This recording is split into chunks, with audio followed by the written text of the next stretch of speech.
السلام علیکم ورحمۃ اللہ وبرکاتہ۔ آئیے، آپ نے طارق مسعود کے تعلق سے بہت کچھ سن چکے ہوں گے۔ سوشل میڈیا میں بہت زیادہ جو وائرل ہے طارق مسعود کا، جس طریقے سے انہوں نے گستاخی والے الفاظ استعمال کیے تھے جبکہ ان کا ارادہ نہیں تھا، یہ انہوں نے خود بیان کیے۔ ٹھیک ہے، آئیے پہلے تو آپ طارق مسعود کے تعلق سے مختصر پہلے سن لیجئے، پھر انشاءاللہ اس کے تعلق سے اور آگے بتاؤں گا۔ میرے خلاف کلپ بازی کریں گے تو میں سمجھتا ہوں کہ اگر میری ذات کو کوئی نقصان ہوا تو اس کے ذمہ دار پھر وہ لوگ ہوں گے جو میرے خلاف منفی پروپیگنڈا کر رہے ہیں۔ نے سن لیے ہوں گے طارق مسعود کا یہ مختصر کلپ بیان ہے نا، آگے اور ویڈیو بتاتا ہوں انشاءاللہ کہ دیکھیے طارق مسعود صاحب ہے نا، جن کو ابھی اس وقت جو سوشل میڈیا کے ذریعے صرف ہمارے پڑوس دیش میں نہیں بلکہ بنگلہ دیش میں بھی ہے، ادھر بھی انڈیا میں بھی ہے، ٹھیک ہے، اور باہر کنٹریوں میں بھی ان کو دیکھا جا رہا ہے۔ تو میرا تو یہ مشورہ ہے کہ بھائی جب آپ کو سب جگہ دیکھا جائے تو زبان کو سنبھال کر بولنی چاہیے۔ وہ کہتے ہیں نا کہ پہلے تولو بعد میں بولو، تو جب تک انسان بولنے سے پہلے تولتا نہیں نا اپنے آپ کو کہ بھائی تولنا سیکھے کہ میں کیا بولنے جا رہا ہوں، اس کا اثر کیا ہونے والا ہے۔ ٹھیک ہے، تو آج کل سوشل میڈیا میں بس بولتے رہتے، اپنے آپ کو بہت بڑا ترم خان سمجھ لیتے۔ بہرحال ان سے غلطی تو ہوئی ہے، ٹھیک ہے، اور انہوں نے معافی بھی مانگے۔ آئیے ایک ان کا جو ہے آپ ابھی اسکرین میں آپ دیکھیں گے، میں انشاءاللہ دکھاتا ہوں، اسکرین میں دیکھ لیجئے کہ اسکرین میں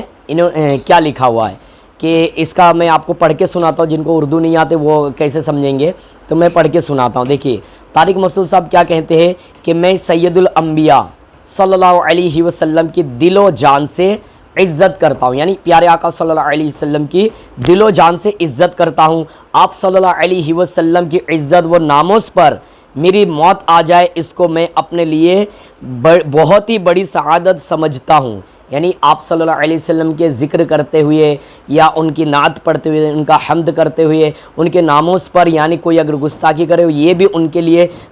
جو مطلب لڑنے کے لیے بھی تیار ہے، ان کے آپ صلی اللہ علیہ وسلم کی عزت پر ناموس پر مر مٹنے کے لیے بھی تیار ہے۔ یہ طارق مسعود کہتے ہیں جو گستاخی کا الزام یعنی طارق مسعود کہتے ہیں مجھ پر لگایا گیا ہے، اس کا میں تصور بھی نہیں کر سکتا، یعنی یہ خیال میں بھی نہیں لا سکتے تھے کہ بھئی یار میں حضور صلی اللہ علیہ وسلم کی گستاخی کروں شان میں۔ اور پھر آپ نے اور آگے کہا کہ قرآن کا ایک ایک حرف اللہ کی طرف سے ہے، اور یہ میرا عقیدہ ہے، قرآن کا کوئی حرف بھی تحریف شدہ نہیں ہے، یہاں بدلا ہوا نہیں ہے، لوح محفوظ میں جیسا تھا وہ اسی طرح لکھا ہوا اور پڑھا گیا ہے۔ یعنی ان کا کہنا یہ ہے کہ جس طریقے سے لوح محفوظ میں ہے تھا اور ابھی جو پڑھی جا رہی ہے وہ ویسا ہی سیم ٹو سیم ہے، اس میں کوئی تحریف بدلاؤ نہیں ہے، یہ ہر قسم کی غلطیوں سے پاک ہے۔ یہ طارق مسعود صاحب خود جو ہے کہہ دیے، آپ نے یہ سنے۔ آئیے اب طارق مسعود صاحب کے جو ہے اب آگے چل کے ان کا جو ہے خود بیان وہ بھی سن لیجئے کہ وہ خود کیا کہتے ہیں، ٹھیک ہے، پھر آگے انشاءاللہ گفتگو کریں گے۔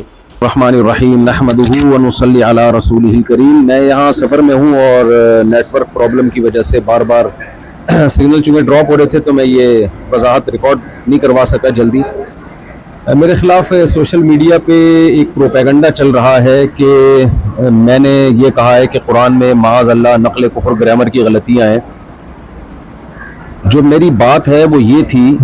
کہ آپ میرا کلپ سن سکتے ہیں کہ اگر ظاہری لحاظ سے اس میں کوئی غلطی لکھنے میں ظاہری لحاظ سے، ورنہ تو اس میں بڑی حکمت ہے، گرامر کی ایک مسٹیک اگر ظاہری لحاظ سے میں مسٹیک کہہ رہا ہوں، گرامر کی ایک مسٹیک اگر ظاہری لحاظ سے میں مسٹیک کہہ رہا ہوں، ہم نے اس قرآن کی حفاظت ایسے کی ہے کہ اگر ظاہری لحاظ سے اس میں کوئی غلطی لکھنے میں ظاہری لحاظ سے، ورنہ تو اس میں بڑی حکمت ہے، ہوئی بھی ہے، ہم نے اس کی بھی کریکشن کی کسی کو اجازت نہیں دی، جو ہے جیسے لکھا گیا ایز اٹ از چلا رہا ہے۔ بڑے بڑے ابھی گرامر کے والے یہاں ہے، انہوں نے بتایا سینٹینس سے تنقید نہیں آتی، دو زبر دو سے دو پیش نہیں آتے، آپ نہیں آتے، یہاں آئے ہوئے پتہ نہیں کیوں آئے ہوئے، اس کو لکھا ہی ایسے تھا۔ جس کتاب کی میرے بھائی ایسے حفاظت ہوئی ہو کہ اس کی گرامر کی ایک مسٹیک اگر ظاہری لحاظ سے میں مسٹیک کہہ رہا ہوں ہوئی ہے، اس کو ٹھیک کرنا کسی کے لیے ممکن نہیں ہے، تو جو ٹھیک آئے تھے ان کو کون چیک کر سکتا ہے؟ قرآن مجید میں لنسفام بن ناصیہ یہ لفظ عام قاعدوں سے ہٹ کر ہے۔ عام قاعدوں میں یہ ہوتا ہے کہ جب آپ فعل کو لکھتے ہیں تو عین نون زبر عن کے ساتھ لکھتے ہیں، الف نہیں لکھتے، عام قاعدہ۔ تو صحابی رسول نے اس کو عام قاعدے کے خلاف لکھا ہے، تو اس عام قاعدے کے خلاف کو میں نے یوں کہا ظاہری لحاظ سے گرامر کی غلطی ہے، ظاہری لحاظ سے، ظاہر کا لفظ بتا رہا ہے کہ حقیقت میں نہیں ہے، تو ظاہری لحاظ سے یہ عام قاعدے سے بالکل ہٹا ہوا ہے، 100% ہٹا ہوا ہے، یوں کہا ہے۔